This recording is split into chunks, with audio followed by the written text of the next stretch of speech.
Adria has betrayed us. And now Leah is lost. From her body, Diablo has been reborn as the prime evil.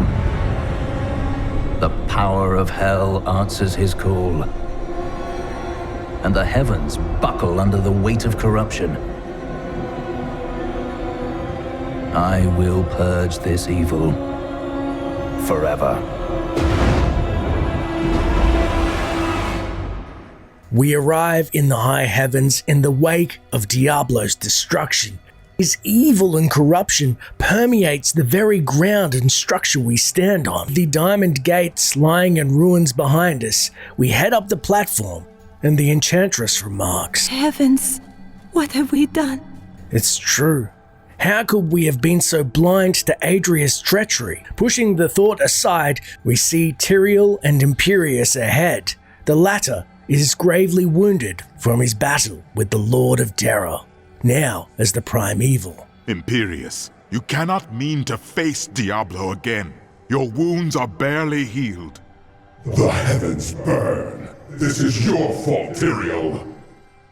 And you, Nephilim, look below and see what your kind has wrought. The aspect of valor condemns us. This will be difficult. We then turn to a clearly dejected Tyrael, who laments, The diamond gates have stood since the light first broke over the high heavens. Now they lie in ruins. Imperius is right. I am the cause of this. You didn't destroy those gates. Yet I defended humanity when Imperius would have destroyed it. And now the prime evil storms heaven itself. This is not the time for doubt and weakness, Tyrael. Imperius is a fool, and if you side with him against me, you are too. But you don't understand. Hope has been silenced. Dire tidings indeed. We are lost. Diablo is too powerful. Always before, the lords of hell bickered and worked against each other. They undid themselves. Within Diablo, within the Prime, there is no such division. And now, the halls of the high heavens quake beneath his steps. The Prime Evil. I can't believe all this has come to pass. Adria played us all for fools. Diablo's influence twisted her inside and out. I suspect we have not seen the last of her. I should have known that Leah's father was the Wanderer. How could I not have sensed Diablo's foul presence within her? I could not either. It is too sad. Adria made fools of all of us. No one could have known she'd sacrifice her own child to resurrect Diablo. But poor Leah. I grieve for her soul. As do I. Leah deserved better than this. But right now, we must stop Diablo. With hope lost, it seems the angels are now ambling aimless. Their unity, once a cornerstone of their strength, now has been broken by the prime evil. Ironically, themselves is all of the evils combined and working together as one. We head inside the heavenly portal and are confronted by the Lord of Terror himself. Gaze upon the destruction I have wrought.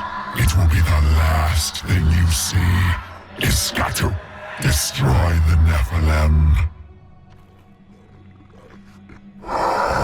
I do not fear you, Nephilim.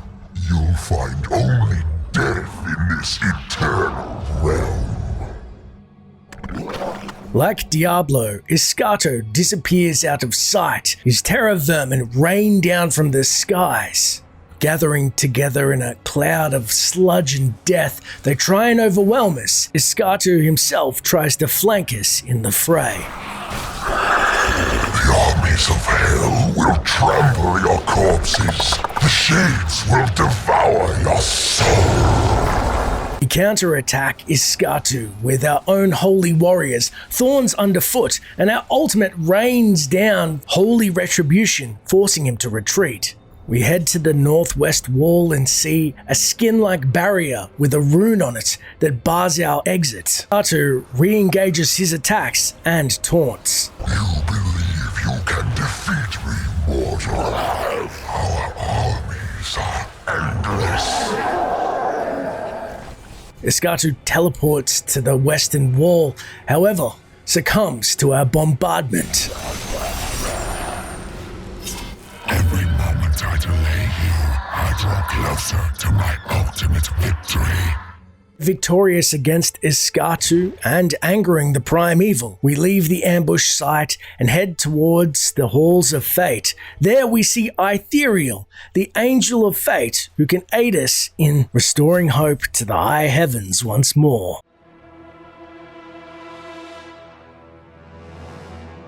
After contending with the terror demon Iskatu, we then find Itheriel, Archangel of Fate, in front of the Gardens of Hope. I am Ethereal, Archangel of Fate. It is my duty to record what is and what will be within the scroll of fate. But you, Nephilim, you are not in the scroll. Your fate is unwritten. I care little for destiny. Will you help me, or should we stand here and watch the heavens fall apart? Perhaps fate can be changed. Quickly then, Auriel, Archangel of Hope, has been captured by Rakanoth, the Lord of Despair. She will be free. Perhaps that will bring hope back to these heavens. So that explains why Tyrael doubted himself. Then we head into the Gardens of Hope. These are the Gardens of Hope. The Archangel Ariel cannot be far. Once inside, we aid the angels in felling a foul oppressor. We once read about these terrible demons in Cain's journal, which reads, I have seen many warriors in my day, but only a scant few of them could face the might of an oppressor. This monster towers over the tallest barbarians and wields weapons crafted from hell-forged steel. They were last seen with Baal during his resurgence, and left legions of dead men in their wake. It's not long before journeying through the befouled heavens do we find to the west a door to the Library of Fate. I miss Leah. She was a sister to me when all of my other sisters were gone. I wanted to protect her, but it was not meant to be. Although we too mourn the passing of Leah, now is not the time for lamentation, as we must save the high heavens and free Auriel from the grasp of Rakanoth, Lord of Despair, who no doubt holds hope captive. For just a moment we pause and marvel at the beauty of the Halls of Fate. Light wisps up in tendrils, and the calm and serenity permeates the very architecture. Yet evil somehow emanates to the northwest. It's there we find Auriel bound by the malice and corruption that holds her, and her captor, Rakanoth himself. You think yourself free from the chains of fate, Nephilim, but all will kneel before Lord Diablo. Rakanoth then teleports at us with his first dizzying assault. This bladed beast boasts a few powerful abilities, such as his melee attacks with his blades. Occasionally he uses distance missiles and summon 2 soul lashes to his side, and has the ability, of course, to teleport to devastating effect. Cain once wrote of Rakanoth, In the beginning, Rakanoth served Andariel, the Maiden of Anguish, with efficient brutality, for his touch may open up many painful wounds. He was also the warden of Iswal during many long years that the angels suffered in Rakanoth's own plains of despair. But he has quit his realm unexpectedly in recent times. using the pillars to our advantage to quell his bladed swaths. It is Rakanoth who succumbs to our assault.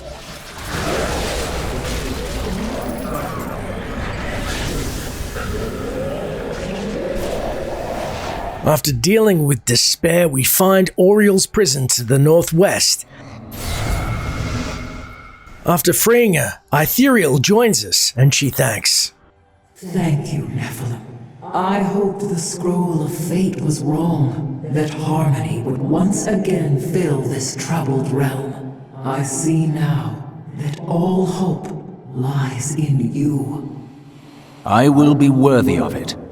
With my blessing, you can now dispel Diablo's corruption. It hides the rifts which bring his cursed servants to this hallowed place. The rifts must be closed. We will not fail you. I knew you would come, that a champion from the mortal world would light our darkest hour. Your courage and nobility shine out across this realm, blinding our enemies. I thank you, Lady Ariel. Your song will not be silenced again. I know you will do all you can, for this is your hour.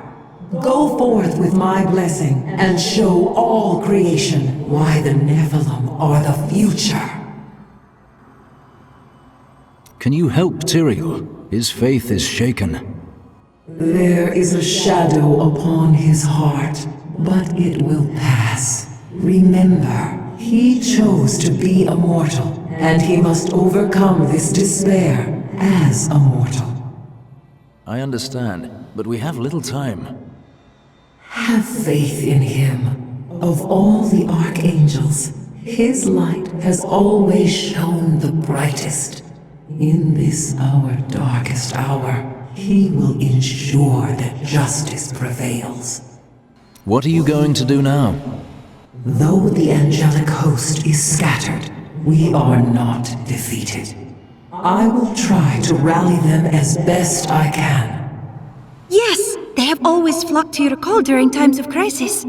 Or, so I have heard. Our histories have reached your people?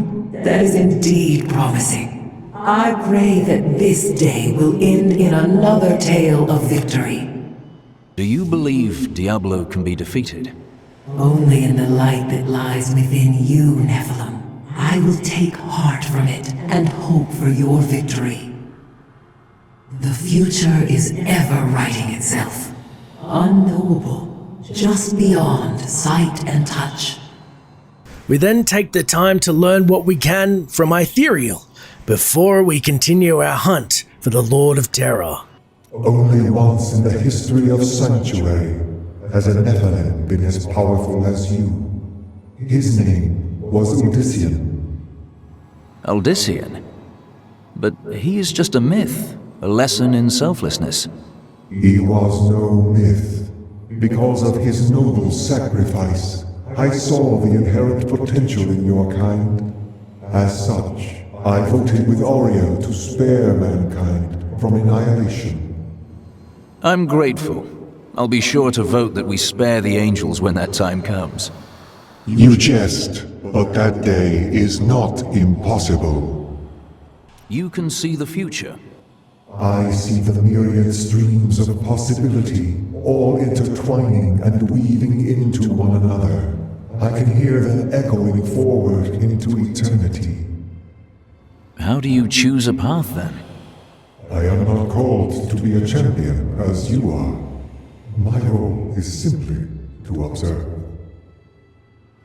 Have you seen the fate of the Prophet? I know of that name, but the one who bore it lived and died long before your time. I see. The battle approaches. What says the Scroll of Fate? Doom and darkness. These heavens ruined. The angelic host broken. Diablo victorious. Ah, so the scroll is wrong. As I have said, Nephilim, your destiny is unwritten. You alone may change these dark times. Diablo brought despair to the halls of heaven, but hope is restored. I thought this would bring Tyrael back to us, but there is no sign of him. I must press on and destroy Diablo's infernal portals alone.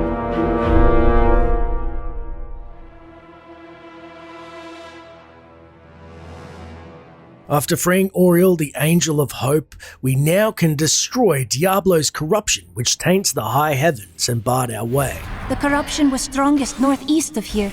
We then proceed to cut a path to the northeast, uncovering Diablo's hidden hell rifts and the corruption therein. Your suffering is over. Look upon these gardens. Now they seethe with the corruption of hell. Diablo's words, unfortunately, ring true. Heaven crumbles around us, and we must enter the Hell Rift and shut it down if we're to quell the uprising. Inside the Hell Rift, we see a barren wasteland of death. Impaled angels are strewn about. And to the northeast, we find Diablo's denizens of the Realm of Terror. Demons come from Diablo's realm of terror in the burning hells. The gateway must be shut. Strange magic radiates from these foes. Although these demons serve a powerful darkness, we hold the cure. Burn in the light. In the demons' careless looting of the heavens, we find a book on the Angiris Council. The Angiris Council is comprised of the 5 archangels who hold dominion over the high heavens. They determine the laws by which all angels must abide. Each of them embodies a pure aspect of creation: valor, justice, hope, fate, and wisdom. Crossing the outskirts in one horned hole of hell, we find the rift. You think to destroy the Rift Oculus? My fiends will tear you apart. Diablo, it seems, wasn't bluffing as we encounter one of the massive Mallet Lords we read about in Cain's journal. The Mallet Lords are brutal overseers, second only to the 7 evils themselves. The Mallet demons rule the seething outer reaches of the hells that surround the central realms, and have long refused to join any of the lesser evils' armies.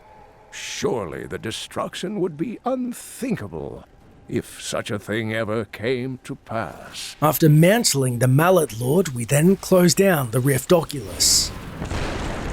Well done, Nephilim. Diablo's vile minions can no longer use this rift to find their way into the Silver City. Now only one rift remains. With the first rift shut down, we stumble out of the portal as the realm crumbles around us. That is not the only hell rift. The flow of my legions will not stop. We locate the second hell rift, and the Enchantress remarks, There are 7 realms in the hells, one for each of the evils. It is hard to comprehend, but they must be even fouler than this. We can only imagine the 7 hells' depths of depravities. As we free tortured angels, we find a book regarding Imperius, the Archangel of Valor. Imperius, the Archangel of Valor, is the greatest warrior in all of creation. He revels in war and combat, and has led the hosts of heaven to innumerable victories. With Malthael's absence, it is Imperius who now rules over the Angiris Council, seeking always to defend the high heavens from any foe. We then contend with the second Mallet Lord as Diablo taunts. If you destroy the Oculus, my hell rift will consume you. With the second Mallet Lord now a husk of its former glory, we're free to shut down the rift. The hell rifts are closed. You have far exceeded my expectations, Nephilim. But there is not a moment to waste. Quickly, you must make your way to the Silver Spire. Exiting the Hell Rift, we find Diablo displeased with our progress. The hell rifts are closed, but it is of no matter. Soon there will be nothing left of these high heavens. All creation will be the realm of terror. As we head towards the Silver Spire, we find Tyrael fending off the forces of hell, and he proclaims, Tyrael. Yes, my friend. I am ready to again fight by your side. I was wrong to give in to despair. You have shown me there is still a chance for victory. But we must hurry. Even now, Diablo makes his way to the Silver Spire. I finally understand. Your kind faces death and darkness every day, yet still you find the courage to move forward. It is an honor to be one of you. I knew you would understand with time. Look at the destruction Diablo has wrought. If we do not stop him, this is the future of all creation. We then take a moment to gaze over the edge of the high heavens at the crystal colonnade, and we don't like what we see. Diablo's minions infest every inch of the once sacred realm. As we sprint up to the silver spire, we're suddenly stopped by an unexpected sight.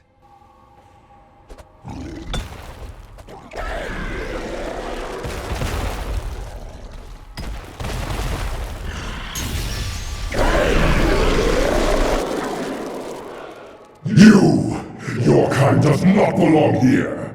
If I see you again, you will die.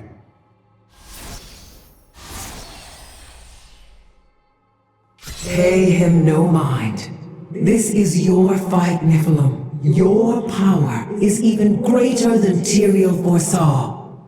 One can only hope. But now, we must stop Diablo before he reaches the crystal arch above us. Heading towards the crystal arch, shade stalkers rain down from the skies above, an impotent attempt at stopping us, but we know it won't be the last. Diablo means to corrupt the crystal arch atop the silver spire. If he succeeds, the high heavens will be lost forever. Tyrael and I go to face the Lord of Terror himself.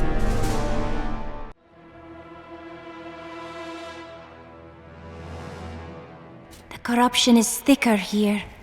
We entered the gateway to the Silver Spire and see Diablo's corruption has permeated to the heart of the high heavens. And at the end of the platform, we're shocked to meet the spirit of a familiar face. How does it feel, knowing you helped me become the prime evil? For all your mighty deeds, all you really accomplished was unleashing me upon the world. Some savior you are, Nephilim. Though I forsook my home, to see it again like this, any joy I might have had is replaced with sorrow. Upwards, we must make it to the summit. Tyrael's right, we must push forth to the summit, and this aspect of terror is clearly the prime evil's assault on our senses in an effort to crush our resolve. However, the effort is in vain. We then cross into the crumbling silver spire and Tyrael exclaims, Diablo is climbing the spire to the crystal arch. We must hurry. It's then we're confronted by the spirit of Mira Iamon, the blacksmith's wife. How could you convince my own husband to kill me? I could have been saved, but you made him cut me down. We see it's but an illusion of Belial, and that now Diablo, as the prime evil, is leveraging the different aspects of evil within himself to cause us mental anguish. Crushing the pretender Belial's aspect, and it's worth noting that these encounters are randomized and you won't face all 7 evils in any given playthrough. It's then amidst the fighting Tyrael remarks, The corruption is so much more thorough here than it was in the gardens, so much more complete. Diablo knows the spire is the heart of the high heavens. Soon thereafter, we come across the gateway to the Great Span. The fountains of heaven flowed with the energy of the crystal arch, but now look at them. We do as Tyrael instructs and see that Diablo's evil already flows freely through the heavens. As we cross into the Great Span, the corruption becomes more prevalent and heaven itself crumbles around us. There is something different here. I sense it as well. Be on your guard. We too sense something's amiss, and it's then Diablo taunts. Look, Tyrael, your old lieutenant. As we head onto a large platform surrounded by ice shards, we have a feeling this is not a welcomed reunion. It seems we've both fallen from grace, Tyrael. Come, embrace your former lieutenant. Diablo, the master of mockery, has sent forth Iswal, the betrayer, whose lore reads, Angel Iswal was once Tyrion's lieutenant, but he was captured by the enemy after an ill-advised assault upon the Hellforge. Iswal surrendered to demonic corruption and revealed the secrets of the Soulstones to the Prime Evils. Tyrion claimed that Iswal was slain years ago, but his replacement has never emerged from the Crystal Arch. You failed again, Tyrion. The corruption cannot be stopped! Look beneath you and see the ruin of heaven. Having successfully stopped Iswal, we then head to the second level of the Silver Spire. I often came to this great span to meditate on things as I looked out over the Silver City. The view used to calm me. Now I find it does the opposite. Understanding Tyrion's disquiet, we then head to the second level of the Silver Spire and see it's more akin to the Hells themselves. It is not far now. I only hope we are not too late. I can feel Diablo's corruption closing around the light of heaven. Contending with the corrupted angels and demonic forces, we then see somebody from Tyrion's past, Marius, the patsy for the Three's machinations. You abandoned me to that foul asylum, Tyrion. Why did you forsake me when you knew Baal still walked among us? Poor Marius' spirit then transforms into the aspect of destruction and a giant Mallet Lord, fitting as the aspect of Baal himself.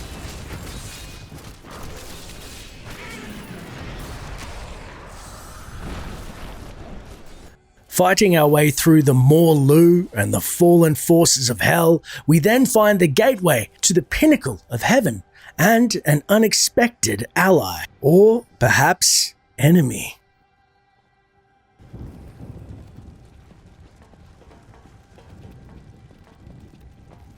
Nephilim, I see you did not heed my warning. Or perhaps you think yourself strong enough to face me. Perhaps I do. Imperius, stop this madness. Diablo is the enemy here, not the Nephilim. Tyrion, I will deal with you soon enough. I will... What is this? No! Diablo has reached the Arch!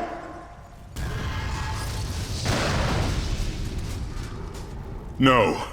Diablo has begun extinguishing the Crystal Arch. That's why the angels have fallen. If its light should go out forever, we must defeat Diablo before that happens. It is up to us now. I'm glad you're immortal, my friend. Diablo's vile corruption bars our path. Stand back. Eldruin's light shall clear the way.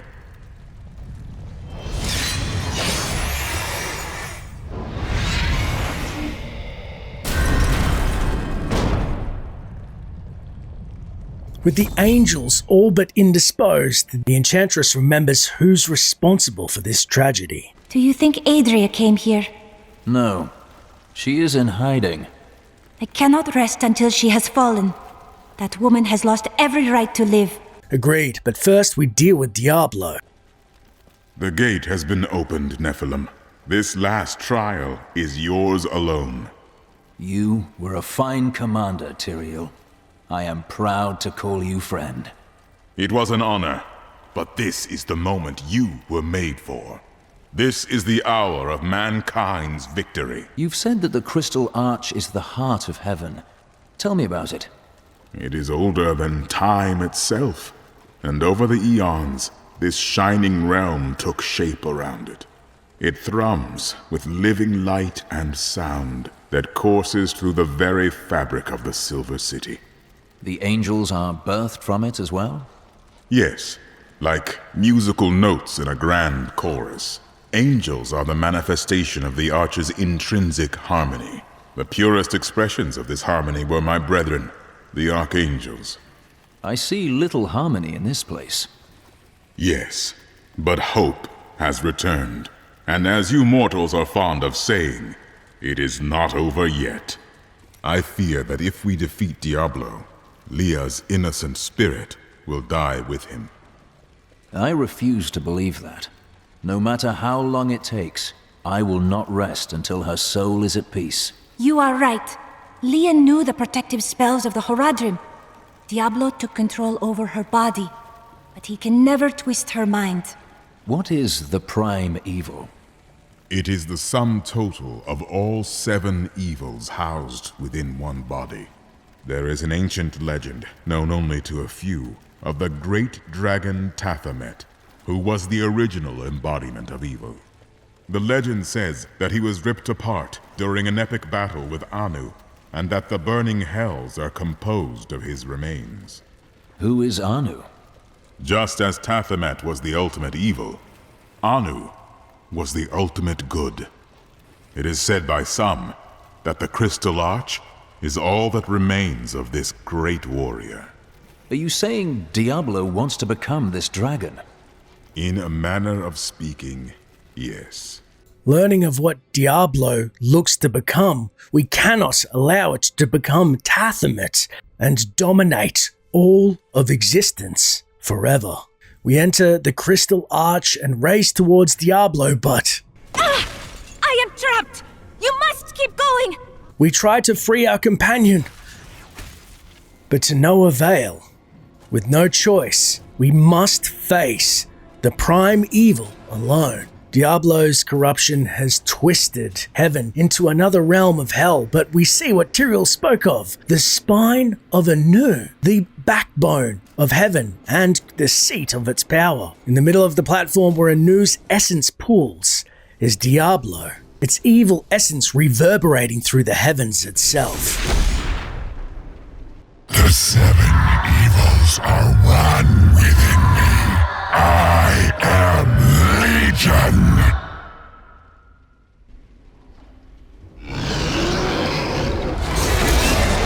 Diablo then opens its assault on us, swiping with its razor-like claws and an AoE fireball damage that burns underfoot.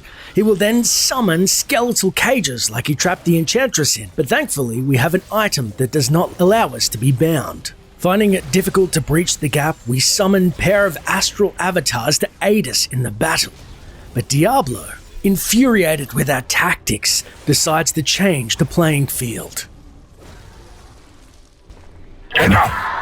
Let us see how you fare in my realm of terror. Only by defeating us can you return to your own realm. But none have ever crawled from the depths of their own terror.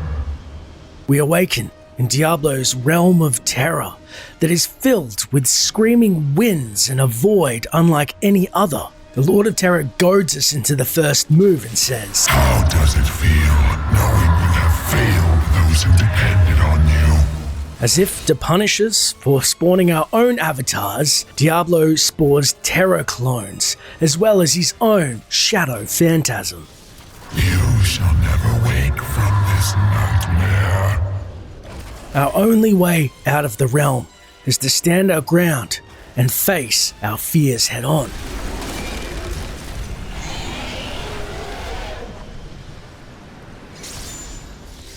No! This wretched light must be eradicated!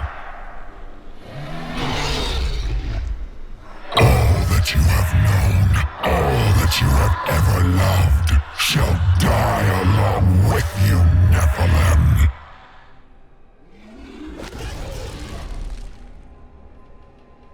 The ground under the Crystal Arch begins to buckle under the weighty stomp of the Prime Evil as he unleashes his final assault. We see our way is barred by thorns, funneled back into the fight and into Diablo's destructive abilities, including the fearsome hose lightning that licks at our hide as we try and escape it. A meteor rain sprinkles the heavens as the light guides our hands with a final killing blow, tearing the Prime Evil asunder.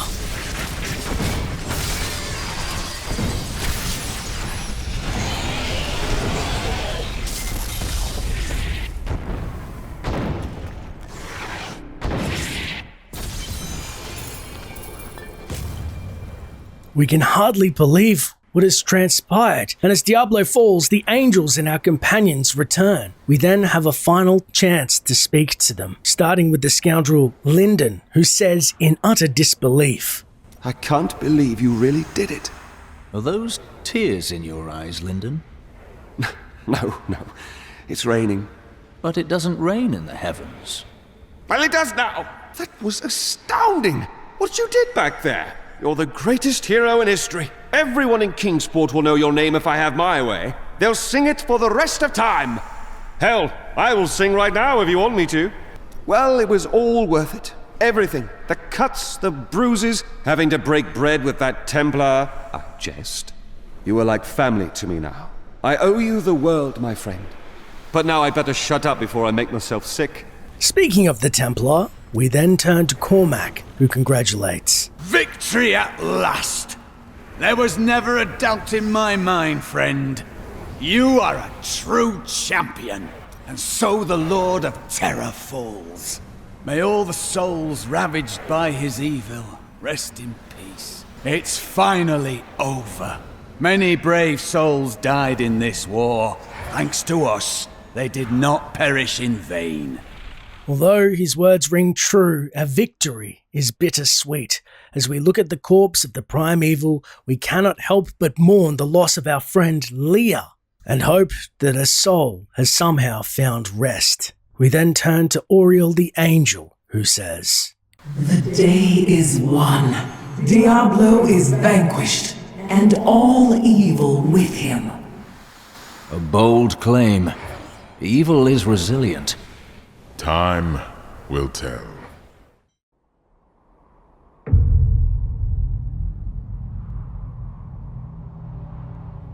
In the end, it was a mortal heart that saved 2 worlds from ruin and cast down the prime evil forever.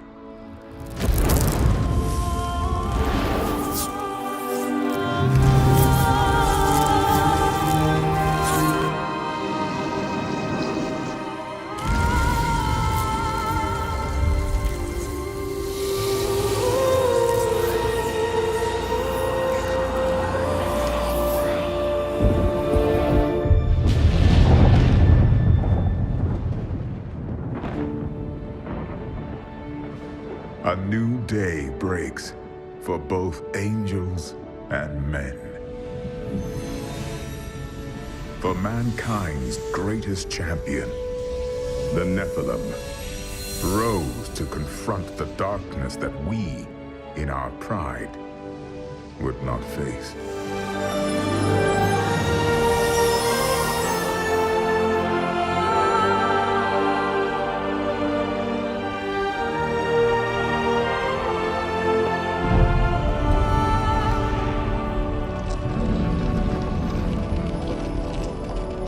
My brethren, I will take my place among you once again. But this time, as a mortal.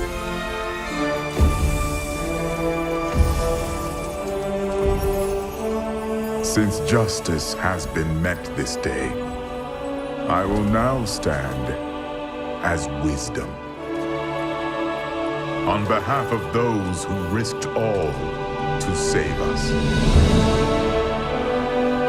Forevermore, we shall stand together, angels and men, in the light of this glorious new